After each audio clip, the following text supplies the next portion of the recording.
Let's Ali show you के एक और एपिसोड में आप सबको खुशामदीद। Do like, subscribe and share this content. बात शुरू करते हैं जो भुट्टो के नारे दोबारा लग रहे हैं, पीपल्स पार्टी की तरफ से नहीं, पाकिस्तान तहरीक इंसाफ के रहनुमाओं की तरफ से, जो एक बार फिर पैरेलल्स ड्रॉ कर रहे हैं बिटवीन व्हाट इज हैपनिंग एक तरफ इमरान खान के साथ और दूसरी जानिब भुट्टो। हम नहीं चाहते कि भुट्टो के साथ जो हुआ वो दोबारा हो। तो पहले सुने सलमान अकरम राजा साहब क्या कह रहे हैं उसके बारे में, और फिर आपको एक गौहर खान की भी क्लिप सुनाऊंगा। मगर पहले सलमान अकरम राजा एंड देन गौहर खान। तीन है और बिलखुसूस इमरान खान साहब, उनको जोड़ा जाए और उनकी ट्रायल मिलिट्री अदालत में की जाए। ये इंतहाई एक अफसोसनाक बल्कि खतरनाक अमल है। हमें फिर वो गलती नहीं दोहरानी जो हमने भुट्टो साहब के हवाले से की थी 1977 और उसके बाद 79 में। आपने भुट्टो का देखा, 45 साल बाद सुप्रीम कोर्ट कह रही है कि इसको इंसाफ नहीं मिला था। अब वक्त है जनाब स्पीकर, हम भी मुतालबा करते हैं कि हमारे लोगों को इंसाफ मिलना चाहिए। ये इंसाफ हम इस ईवान के थ्रू लेना चाहते हैं। हमें मजबूर न करें कि हम दोबारा सड़कों पे आए, ये ईवान हमें वो इंसाफ दे दे। तो ये थे सलमान अकरम राजा और गौहर खान साहब। और गौहर खान साहब के साथ एक बहुत इंटरेस्टिंग वाकया हुआ। मेरे ख्याल से ये नेशनल असेंबली पार्लियामेंट की बिल्डिंग के अंदर ही हुआ। वो मीडिया से बात कर रहे थे और पीछे, और चेक करें क्या हुआ, क्या इंटरेक्शन था। बड़ा मुख्तसर सा है, उसके ऊपर निगाह डालें और फिर बात को आगे बढ़ाते हैं। बड़ी लंबी उम्र है। आप अभी आपके मुतालिक सवाल हुआ है सर। मेरे भाई को मुश्किल में ना डाला कि अच्छा इंसान है। मुनाफकत का तो पहले भी अंदाजा था, लेकिन अब तो मेरे ख्याल से शक और शुबात की इतनी गुंजाइश नहीं है। ये वही लोग हैं जिन्होंने इमरान खान को पिछले 550 दिन से कैद में रखा हुआ है, सॉलिटरी में रखा हुआ है, पता नहीं क्या क्या उसके ऊपर हो रहा है। 72 साल का वो आदमी है और उसके साथ ये लोग ये हरकतें कर रहे हैं और बाहर गप्पे लग रही हैं, सब कुछ हंसी मजाक। हाँ, हम नहीं चाहते कि भुट्टो के साथ जो हुआ वो इनके साथ हो। भाई, इनके साथ अगर वो हो गया ना तो फिर जो लोग अंदर बैठे हुए हैं ना वो नहीं बचेंगे। वो भुट्टो मरा था 77, 79, 80 के अंदर। ये है 2024। लोग तो इन्होंने मारे हैं डी चौक के ऊपर, इस्लामाबाद मैसेकर तो बहुत बड़ा किया इन्होंने। लेकिन अगर ये लोग समझ रहे हैं कि ये इमरान खान को दबा देंगे इस तरीके से और लोगों की मैंडेट को इस तरीके से दबा देंगे और भुट्टो भुट्टो भुट्टो कर करके ये लोग कर लेंगे, तो they have something else coming.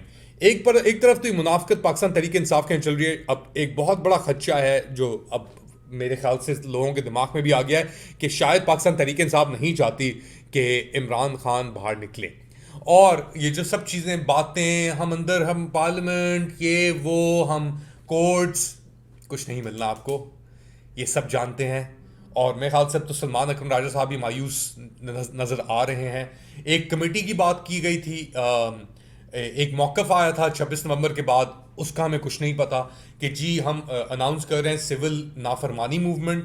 वो सिविल नाफरमानी तो चल रही है, बॉयकॉट करना मत भूलें। बॉयकॉट पाकिस्तान मिलिट्री इंक के नाम से भी चल रहा है, ये बॉयकॉट नूरपुर के नाम से भी चल रहा है, बॉयकॉट डिफरेंट फौजी फर्टिलाइजर, फौजी फ्लेक्स, जो भी है ये, तो बॉयकॉट तो जारी है। मगर 13 तारीख की कॉल दी थी ये सिविल नाफरमानी की, उसका हमें नहीं पता। 7 13 की 15 पे हो गई, वो दुआ हो गई। अब ये क्या गेम हो रहे हैं, क्या पीछे पस मंजर हो रहा है, कुछ नहीं सिवाय डिसेप्शन के। Because Pakistan is dealing with इस वक्त सबसे बड़ा जो डिसीवर है उससे, और पाकिस्तान की हिस्ट्री में तो बहुत डिसीवर्स आए हैं। हर लेवल पे आपको डिसेप्शंस मिलेंगी, हर लेवल पे आपको मुनाफकत मिलेगी, मगर अब सबसे बड़ा जो साइकोपैथिक डिसीवर है वो आपके ऊपर बैठा हुआ है और वो ये शोशे छोड़ रहा है, टॉफियां छोड़ रहा है। हाँ, हम बात भी करेंगे PMLN के टुच्चों के साथ, वो उनको एक गुब्बारा छोड़ते हैं ऊपर। हाँ, मुज़ाकरात कौन से भाई, किन लोगों से मुज़ाकरात, कैसे मुज़ाकरात? इन लोगों से। ख्वाजा आसिफ को सुने, ये नेशनल असेंबली के बाहर खड़े थे, अंदर जा रहे थे, इनसे किसी ने पूछा जी फैज हमीद के ऊपर जो हुआ है ये टोपी ड्रामा, इसके बाद इमरान खान साहब के ऊपर भी मुलाहिजा करें। पानी PTI को इक़्तिदार में लाने का जो मेन किरदार थे उनमें सर फहरिस्त जो है वो फैज हमीद साहब थे। मेरा ख्याल है कि ये पार्टनरशिप जो है 2018 के इलेक्शन से पहले की चली हुई है और उसके बाद भी चलती रही। 9 मई को भी ये पार्टनरशिप कायम थी। तो ये थे ख्वाजा आसिफ, पाकिस्तान के डिफेंस मिनिस्टर, और एक बहुत अहम किरदार इस पूरी फस्तायत और बर्बरियत के अंदर। ये भी एहसन इकबाल भी, बहुत सारे किरदार हैं इसके अंदर। तो ऑब्वियसली राना सनाउल्लाह, मरियम नवाज शरीफ, आसिम मुनीर का टोला, उनके नीचे जो है पूरे कोर कमांडर वो, मोहसिन नकवी, मोहसिन बेग, ये 2 मोहसिनों को मत भूलिएगा कभी भी, क्योंकि हैंडलर्स जो हैं आसिम मुनीर के, ये 2 लोग हैं। बातें बहुत हो जाती हैं इंसान से, एक कौम से बातें बहुत हो जाती हैं, मगर अब जो हो रहा है दुनिया में, उसके अंदर पाकिस्तान भी उसकी जकड़ में आएगा। याद रखें, सीरिया में इजराइल की जो एक्सपेंशन, उसमें ईरान को दबाव करने में, और ईरानी अब अपना लीडर्स ने ये भी कह दिया, टर्की भी इसके अंदर इन्वॉल्व था। तो अब ईरान का जो पुशबैक है, एक तरफ से जो हुआ है सीरिया, लेबनान, अब इराक के अंदर पुशबैक करने की कोशिश, और दूसरी तरफ ईरान के क्या है, पाकिस्तान। और पाकिस्तान पे इस वक्त किसका कब्जा है? एक्चुअली पाकिस्तान पे तो हमेशा से ही एक कुव्वत का कब्जा रहा है, वो भी हम जानते हैं।